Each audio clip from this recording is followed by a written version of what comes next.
Just days after a major corruption investigation into dozens of Brazilian politicians was opened, and the headlines are hard to ignore. But the country's president is urging the government to do exactly that. The judiciary will give the final word. This is what we have to give meaning to.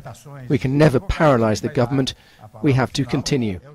Almost 1/3 of Michel Temer's cabinet are now under inquiry in relation to a wider investigation that dozens of politicians allegedly helped a construction firm win lucrative contracts with the state-run oil company Petrobras in exchange for money. This demonstrates that we are talking about a corrupt system that drains public resources and must be uncovered. These investigations have to go deep. And the timing of the probe couldn't be worse.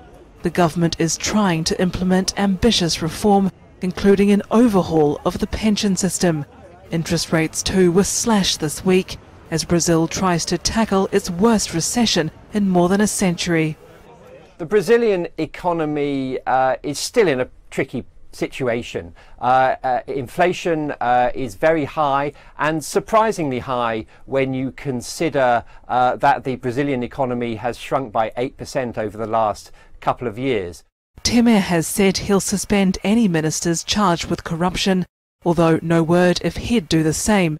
He himself is under a separate investigation for illegal campaign financing.